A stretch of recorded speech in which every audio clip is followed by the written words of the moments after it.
밀리언 달러 베이비 앤드 이종수. 지난달 TV 영화 채널에서 밀리언 달러 베이비를 보았다.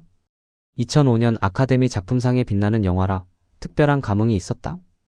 딸과 의절한 채 허름한 권투체육관. 힛핏을 홀로 운영하며 살아가는 프랭키 덩클린트 이스트우드는 흑인 복서 피빌리.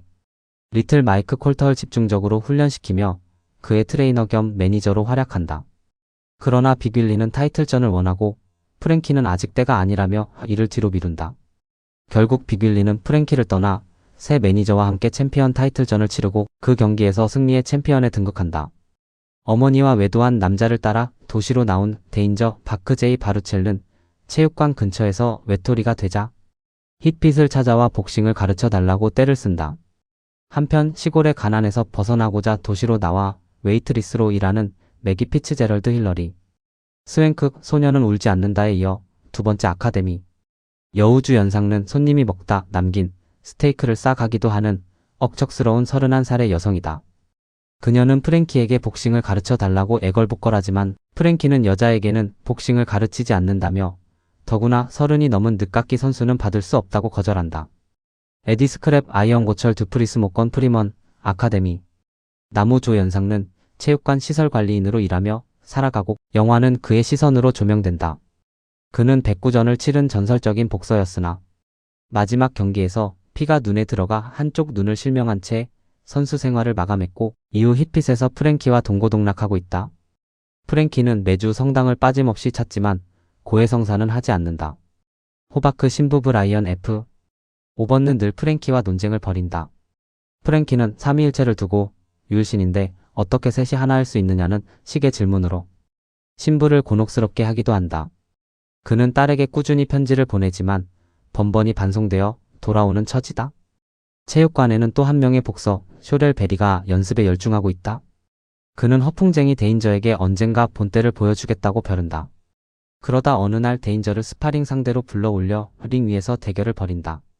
체력으로 보나 실력으로 보나 상대가 되지 않는 격차였고 결국 데인저는 링 위에 나뒹군다.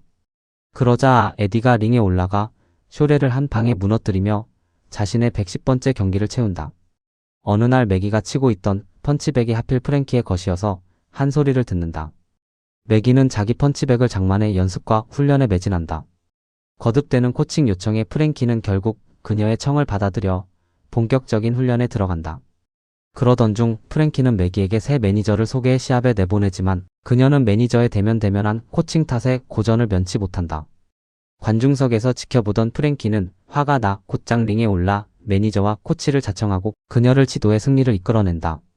매기는 시합을 거듭하며 실력을 쌓고 기량을 극한까지 끌어올린다. 부도 함께 거머쥔다.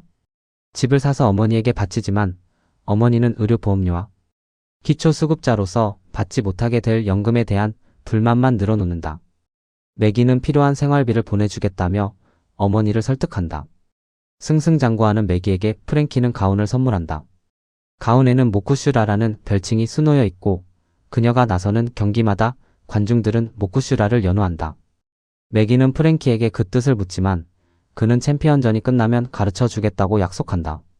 그녀는 연전 연승을 거듭해 1년 6개월 만에 톱 컨텐더 도전자 자리에 오른다.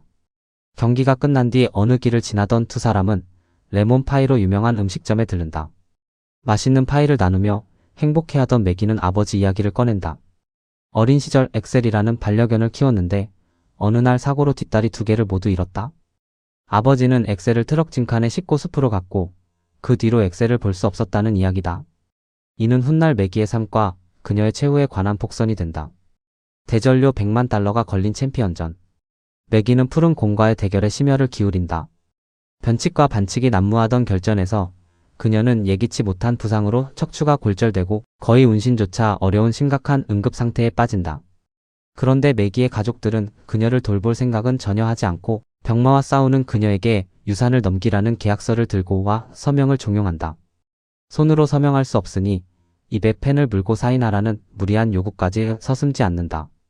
참으로 난감한 노릇이었고 인면수심에 파렴치한 행태가 아닐 수 없다.